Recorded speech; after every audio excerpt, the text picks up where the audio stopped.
Hello, क्या नमस्कार करूं और क्या स्वागत करूं, उस स्थिति में ही नहीं हूं। 48 घंटे में आपने जितना प्यार दिया है उसके लिए दिल से शुक्रिया। इस वक्त में जिंदगी ने एक सच सिखाया कि आप इतना सोचते हो किसी के लिए कि अपनी जान भी दे दो, और कभी वही लोग बहकावे में आकर आपको एक पल में जीरो कर देते हैं या इतना पराया कर देते हैं कि आप मजबूर हो जाते हो कि क्या कभी मुझे किसी के लिए इतना लड़ना चाहिए। खैर छोड़िए, इन सब से क्या ही होगा। कुछ दर्द मजबूत करने के लिए होते हैं। इतने वीडियो जारी हुए मेरे खिलाफ कि मुझे सारा जमाना ये दिखाने में लग गया कि ये आदमी कितना गलत है। कमाल की बात है, एक आदमी का पलड़ा भारी हुआ तो लोग उसकी ट्रोल आर्मी बन गए। लगा कि अब अभिनय शर्मा का साथ देने की क्या जरूरत है, कोई मतलब नहीं है, क्यों देना है। इस वक्त अगर अभिनय शर्मा का साथ देंगे तो लोग हमें ही गालियां देंगे। किसी ने सच का साथ नहीं दिया, और यही वो चीजें हैं जो कुछ अच्छा नहीं होने देती। नकली लोग सर्टिफिकेट बांट रहे थे कि असली शिक्षक कौन है दुर्गा जी। झूठे लोग बता रहे थे कि सच क्या है। कंट्रोवर्सी करके बताया जा रहा था कि कंट्रोवर्सी क्यों, और ना करने का ज्ञान दिया जा रहा था। अच्छा मौका है साहब, तब फायदा ले लीजिए। बाद में पता नहीं ऐसे मौके कभी मिल पाए या नहीं मिल पाए। मैं ये जानना चाहता हूं कि अगर अभिनय शर्मा का अपमान हुआ है, उसके आत्मसम्मान को चोट किया गया है, और अब वो जवाब देना चाहता है, तो कंट्रोवर्सी है। क्या इस देश में नहीं हो रहा? कहां नहीं हो रही कंट्रोवर्सी? अगर इसका नाम है तो कहां नहीं हो रही, मैं पूछता हूं। राम भद्राचार्य जी प्रेमानंद जी महाराज का जवाब दे रहे हैं, बीच में धीरेन्द्र शास्त्री साहब कूद जा रहे हैं। कहां नहीं हो रही, मैं पूछता हूं। हर जगह हर किसी को डिफेंड करने का अधिकार है। अगर रोशन आनंद सर बिंदु एकेडमी वाले खान सर पे उंगली उठा देते हैं तो वो जवाब देते हैं, उसके बाद खान सर जवाब देते हैं, वो फिर जवाब देते हैं, और काफी वक्त से ये काउंटर चल रहा है। मैं अगर ये अपने आप को डिफेंड कर रहा हूं तो ये कंट्रोवर्सी हो जाएगी। सबका ज्ञान है कि ये क्यों किया जा रहा है, इससे शिक्षक समाज को क्षति पहुंच रही है। अभिनय शर्मा को मार डालिए और फिर कहिए कि अब अभिनय शर्मा नहीं बोलेगा वरना शिक्षक समाज आहत हो जाएगा, क्योंकि स्टूडेंट से लेकर के शिक्षक समाज और रिफॉर्म हर एक की जिम्मेदारी अभिनय शर्मा की ही तो है। काट डालिए उसको, उसका पर्सनल नंबर वायरल कर दीजिए। 5000 कॉल एक दिन में मेरे पास आ रहे हैं। आपने सोचा कि क्या गुजर रही है मुझ पे? किसी ने आके मेरे दर्द के बारे में जाना? खैर, जो 31 अगस्त को नहीं हो पाई थी ना, वो चीजें इस बार हो गई। काफी 31 जुलाई को जो नहीं हो पाई थी वो इस बार हो गई कि शिक्षकों की उस वक्त शिकायत थी कि हमें सब लाइमलाइट नहीं मिल पाई।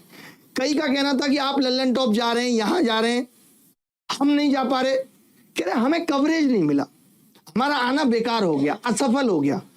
सोचिए, अभी तक 24 अगस्त के बाद क्या किसी शिक्षक का एक वीडियो आया है कि धोखा हो गया? किसी का भी आया तो बताइए। 31 अगस्त के बाद, जब 31 जुलाई के बाद 4 अगस्त को डीओपीटी मिनिस्टर से मीटिंग होने के बाद भी तमाम शिक्षकों ने वीडियो जारी किया कि हमारे साथ धोखा हुआ, बच्चों के साथ धोखा हुआ, क्योंकि वो धोखा वास्तव में उनके हितों का था। उनको लाइमलाइट नहीं मिल पाई थी, ये दुख था। इस बार ये साफ साफ कहा गया कि जो भी शिक्षक आया है उसका सपना पूरा होगा, सबको स्टेज पे बोलने का मौका दिया जाएगा। एक एक चीज पे बात करूंगा, लंबा वीडियो होगा, देखते रहिएगा। अब ये प्रोटेस्ट के शिक्षकों को स्टेज पे गुणगान करने के लिए हुआ था या बच्चों की भलाई के लिए हुआ था कि शिक्षक स्टेज पे आएगा, 4 इधर उधर की बातें करेगा, बच्चे ताली पीटेंगे? बेटा, आपको ताली पीटने का औजार बना दिया इन लोगों ने, और आप सोचते हो कि आपके साथ धोखा नहीं हुआ। इन्होंने वो वक्त ला दिया कि अब आप ताली पीट सकते हो और कुछ नहीं, लेकिन आप नहीं समझ पाओगे, आप बिना प्रूफ के नहीं समझ पाओगे। दिक्कत यह है, अभिनय शर्मा भाग गया, आरोप कैसे कैसे हैं। अभिनय शर्मा ने पानी तक का इंतजाम नहीं किया, वो ये कह रहा था, ये सब भी आरोप थे। बड़ा बुरा लगा कि जिनको अपना माना इतने सालों से, वो कह रहे थे, वो तो मैंने आज तक कभी ये चिंदगिरी की नहीं कि जब अभिनय शर्मा सुबह 8 बजे 24 अगस्त को ये सब प्रूफ टेलीग्राम में बाकायदा डाल दिए जाएंगे। 24 अगस्त को 8:04 पे जब अभिनय शर्मा अपने घर से निकलता है तो उसको किसी ने कहा नहीं था, लेकिन वो 1000 पानी की बोतल लेके निकलता है। 250 ml की जो पानी की बोतल आप चटका रहे थे वो आपको नहीं पता होगा कि कौन ला रहा था पीछे से, आपको नहीं पता होगा, क्योंकि अभिनय शर्मा रील नहीं बनाता कि पहले बोतल खरीदेगा, फिर बोतल खरीदते हुए उन्हें खुद गाड़ी में रखेगा। आपने देखा ना कि हमारे आंदोलन का लीडर खुद से खाना बांट रहा है।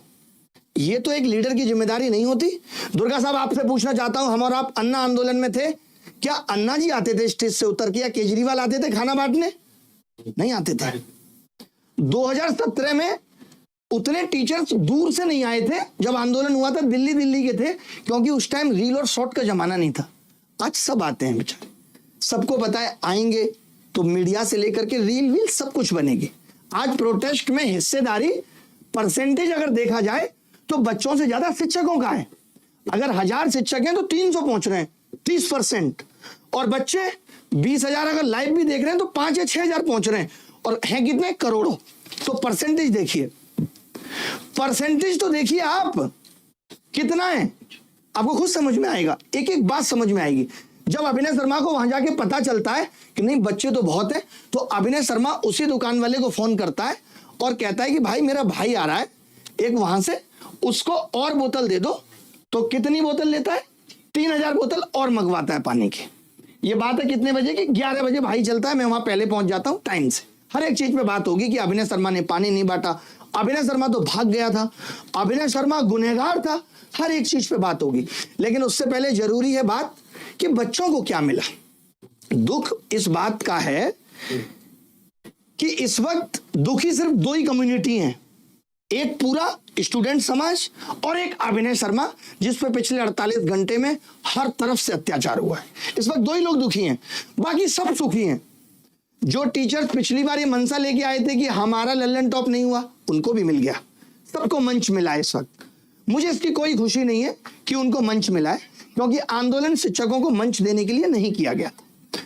आप 10 घंटे का वीडियो ऑन ड्यूटी, एक चैनल है जिसके ऊपर पड़ा हुआ है, अगर आप उस चैनल के वीडियो के स्टेज को देख लें तो आपकी आंखें शर्मसार हो जाएंगी कि उस आंदोलन में हो क्या रहा था।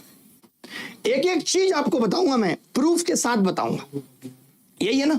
बट पहले बच्चों की बात कर लेता हूं। 2 मिनट आपको बोरिंग लगेगी बात, क्योंकि बच्चों की बात हो रही है, आप कहां सुनना चाहते हैं। आज की वीडियो का एजेंडा क्या क्या है? एक तो एग्जाम सिस्टम की जो अनफेयरनेस है वो कैसे ठीक होगी। देखिए मैं आपको बता दूं, ये एक दिन का मसला नहीं है। अगर आप सोच रहे हैं, जैसे आप आंदोलन में क्या लेकर गए थे, आप आंदोलन में लेकर गए थे कि यार हमें इंफ्रास्ट्रक्चर ठीक चाहिए। मैं ये बताना चाहता हूं कि आंदोलन में आप लोग डिस्टर्ब मत करो। मैं ये बताना चाहता हूं कि इंफ्रास्ट्रक्चर का मतलब क्या होता है, आप जानते हैं? सेंटर्स अच्छे हों, यानी बिल्डिंग अच्छी हो, वहां के रखे हुए कंप्यूटर अच्छे हों, तभी तो इंफ्रास्ट्रक्चर बनेगा, या शब्द है? फिर तो यही बात हो गई कि जैसे एसएससी ने एडीक्यूटी को एग्जाम कराने का ठेका दे दिया, जिसके पास सेंटर्स नहीं थे। आप सोच रहे हैं इंफ्रास्ट्रक्चर एक टर्म है, सरकार आपको पेपर पे लिख के दे देगी और सब कुछ ठीक हो जाएगा। आप बहुत बड़ी गलतफहमी में। अगर आप इस चीज के खिलाफ आंदोलन करना चाहते हैं कि हम वेंडर हटा देंगे, तो आप भूल जाइए कि आपका आंदोलन सक्सेस होगा। सरकार पूछती है कि आपकी प्रॉब्लम क्या है, आप वो बताइए कि एग्जाम अच्छे से नहीं हो रहा। एग्जाम अच्छे से नहीं हो रहा, तभी री एग्जाम कराना पड़ रहा है। री एग्जाम में भी समस्या है। क्या इंफ्रास्ट्रक्चर की प्रॉब्लम अब से पहले नहीं थी, लेकिन किसी ने आवाज नहीं उठाई। तमाम बच्चे चिल्लाते रह जाते थे, सर मेरा सेंटर खराब है। इतनी प्रॉब्लम इसलिए नहीं आती थी कि जो इससे पहले वाला वेंडर टीसीएस था, उसके पास कुछ अपने ऐसे सेंटर थे जिसको उसने 5 साल के लिए एक्सक्लूसिविटी डील कर रखी थी। अगर ये एसएससी इस बात को जानती थी कि टीसीएस ने अच्छे सेंटर की एक्सक्लूसिव डील पहले से कर रखी है, और ऐसा नहीं है कि नहीं जानती होगी, तो उसने टेंडर क्यों बदला? पहला सवाल तो एसएससी पे यही उठता है। क्या एसएससी सब कुछ अपने आप कर लेती है? क्या गोपाल कृष्णन अकेले जिम्मेदार है इन सब चीजों के लिए? तो इसका जवाब है नहीं। देखिए धीरे धीरे चीजें ठीक हो पाएंगी। प्रॉब्लम आप ये सोचिए कि सरकार और आयोग सुनने को तैयार हैं। आप अगर ये सोच रहे हैं कि सरकार सुन ही नहीं रही, सुनने को तैयार है बट समझने को तैयार नहीं है। वो इन बातों को कुछ भी नहीं मानती कि एक सवाल में 3 ऑप्शन आ गए, उसको मतलब नहीं। वो कह रही क्या हो गया 3 ऑप्शन आ गए तो कोई एक लगा दीजिए। अब जब ऐसी स्थिति है कि सरकार सुनने को तैयार है और समझने को नहीं, तो क्या प्रोटेस्ट एक सही मार्ग हो सकता है? नहीं, क्योंकि सरकार लॉजिकली बात नहीं कर रही। सरकार कह रही है 100 में 20 सवाल गलत आ गए तो क्या हो गया। वो जो उतने कम पढ़े लिखे लोग हैं उनको ये बात समझ में नहीं आ रही कि 100 में 20 सवाल गलत होने से क्या होगा। वो इसको बहुत हल्के में ले रहे हैं, कह रहे हैं हमने सबको नंबर दे तो दिया। वो ये नहीं समझ रहे कि जब सवाल गलत आया होगा तो बच्चे की क्या हालत हुई होगी। तो आप सबने ये देखा है कि सरकार सुनने को तैयार है, समझने को नहीं। तो अब इलाज क्या है मैं आपको बताता हूं। सरकार की मंशा और दिलचस्पी दोनों नहीं है कि वो ग्रुप बी, सी और डी की जॉब को सीरियस ले रही है। उसका सीधा है कि हम आगे आने वाले वक्त में आउटफोर्स करेंगे। देश चलाने के लिए 5000 आईएएस काफी है। आप अंदर की गहराई समझिए। क्या सरकार को नहीं पता कि सेंटर्स पे अगर एग्जाम हमेशा कराना है तो अच्छे सेंटर्स डेवलप किए जा सकते हैं। एक सेंटर एफिलिएशन बोर्ड बनाया जा सकता है जहां पे सेंटर अपनी बैंक गारंटी जमा करेंगे कि 1.5 करोड़ रुपए 2 करोड़ रुपए अगर कुछ भी सेंटर पे घपला होता है। नहीं, सरकार की सीरियसनेस आप इसी बात से समझिए कि वो किसी को भी 25 गज के कमरे में 10 कंप्यूटर अगर कोई रख दे उसी को सेंटर बना दे रहे हैं। कुछ प्रॉब्लम हो रही है वो सेंटर नाम बदल ले रहा है। क्या कभी आपने ऐसा स्कूल में सुना कि अगर किसी स्कूल की मान्यता रद्द हो गई तो वो नाम बदल के फिर स्कूल चले? नहीं, क्योंकि वहां पे सीबीएसई बोर्ड बैठा है, तो वहां ये नहीं हो सकता। तो देखिए हमारी डिमांड ये है जो इंफ्रास्ट्रक्चर की, वो सच में एक दिन में नहीं होगी ठीक। और अगर हम ये मान लें कि 6 महीने में हो जाएगी तो उसके पीछे की वजह है कि सरकार करना ही नहीं चाहती। दूसरा पॉइंट ये है, तो आप कैसे ये फॉल्स एक्सपेक्टेशन रख के और हाई हाई कर लेंगे और बात बन जाएगी। देखिए जितना आसान लग रहा है कि आप एडिक्विटी हटा देंगे तो उतना आसान नहीं है, क्योंकि सरकार ने एक एक चीज बहुत तमीज से की है। जो आप लोगों को गुमराह किया जाता है कि एडिक्विटी ब्लैक लिस्टेड है, ब्लैक लिस्टेड है, वो ब्लैक लिस्टेड नहीं थी, इनएलिजिबल थी। जब उसने एसएससी का फॉर्म भरा कि मैं हम एसएससी का एग्जाम कराएंगे तो सरकार ने उसे इनएलिजिबल घोषित कर दिया। जैसे आप 17 साल के हैं और आप वोटर कार्ड बनवाना चाहते हैं, इनएलिजिबल होंगे, अगले साल फिर एलिजिबल हो जाएंगे। तो इन्होंने अपने टेंडर में टर्म से खेला है कि अगर कोई कंपनी 3-4 साल पहले इनएलिजिबल नहीं थी किसी डॉक्यूमेंट की वजह से, तो वो डॉक्यूमेंट तैयार करके एलिजिबल हो जाती है। आप अगर ये सोच रहे हैं कि आप कुछ ऐसा साबित कर देंगे और वेंडर हटा देंगे तो बात नहीं बनने वाली, क्योंकि उसमें सरकार की कई सारे पॉइंट हैं। आपको क्या लगता है, मैं आपसे एक बात पूछना चाहता हूं, मैं आपको ना इसको एक एग्जाम्पल से समझाता हूं। ये मेरा बेटा है, मैंने इसको कहा 50 रुपए की चीनी ले आ, ये ले आया, इसने चीनी 40 की आई, 10 रुपए खा लिए, चटमट कर लिए। अब ये जब घर आता है मैं कहता हूं चीनी खराब है, मैं कहता हूं इसको कि चीनी खराब है, वापस करा, तो ये पूरी ताकत लगा देगा कि चीनी खराब नहीं है, तुम्हारे देखने की नजर गलत है, ये चीनी वापस करेगा ही नहीं। ये बात से आपको ये बात बड़े आसानी से समझ में आ गई होगी। अब फिर कैसे होगा, उसके लिए सॉलिड प्रूफ चाहिए। एक शिक्षक ने आकर के YouTube पे पूरा दिखाया कि सब कुछ बिक रहा है और ये प्रूफ है, जो कि प्रूफ नहीं है वो बातें हैं। प्रूफ जब देने की बारी आई तो शिक्षक ने वो प्रूफ नहीं दिए। मैं एक एक बात आपको दिखाऊंगा कि मैंने मांगा, मैं PIL फाइल कर रहा था, मैंने कहा भाई दो, मैंने कहा मुझे ये मेल ID चाहिए, शाम तक दे दूंगा, सुबह दे दूंगा, आज तक नहीं आई और मैं कल तक इसी इंतजार में था।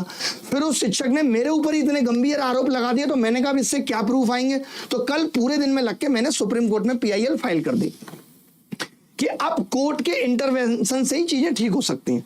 आप ऐसे समझिए SSC का साफ है कि अगर SSC फेज एक्स री एग्जाम फिर से खराब हुआ तब ये CGL और पोस्टपोन करेंगे। ये भी इनके लिए ट्रायल है, री एग्जाम भी आपको बता दूं, और ये वेंडर तब कैंसिल करेंगे जब CGL का भी एग्जाम खराब हो जाएगा। यानी ये आपके भविष्य से खेलने की पूरी प्लानिंग करके बैठे हैं। अब रास्ता क्या है, देखिए आप सोचिए कि एक छोटे से एग्जाम में SSC फेज में जहां 5.5 लाख लोग बैठते हैं और उसमें 59,500 बच्चों का री एग्जाम हो रहा है, उसमें भी इतने बच्चों की दिक्कत है कि मेरा एग्जाम ठीक हुआ था, मुझे री एग्जाम चाहिए ही नहीं। उसके बाद इतनी मिस्टेक SSC स्टेनो के एग्जाम में, रेलवे का हाल आपको पता है, बाकी भर्तियों का हाल आपको पता है। यानी सिस्टम का जब फेलर इतना बड़ा है जहां करोड़ों लोगों के भविष्य के साथ खेला जा रहा है। मैं आपको बताता हूं कि मैं ऑफलाइन प्रोटेस्ट के पक्ष में क्यों नहीं था, अभी भी बता रहा हूं। इसलिए कम था क्योंकि डिमांड ऐसी है जैसे एक पेपर लीक हुआ है और कैंसिल कराना है, बड़ी ऑब्जेक्टिव से डिमांड है, समझना बात को, कि भाई पेपर लीक हुआ है कैंसिल करो। आप एक ही चीज चिल्लाएंगे, कैंसिल करो कैंसिल करो कैंसिल करो, सरकार पूछेगी भाई अब तो करना पड़ेगा। यहां आपकी डिमांड क्या है? लैपटॉप काम नहीं कर रहा है, कीबोर्ड काम नहीं कर रहा है, पेपर में गलत क्वेश्चन आ रहे हैं। इतने सारी सब्जेक्टिव चीजें हैं कि सरकार सुन भी ले तो उसकी समझ से परे है, वो नहीं कर सकती। ठीक, इस प्रेशर से तो नहीं कर सकती। आप मेरी बात को गहराई से समझना, ये सिस्टम करोड़ों लोगों के भविष्य के साथ खेल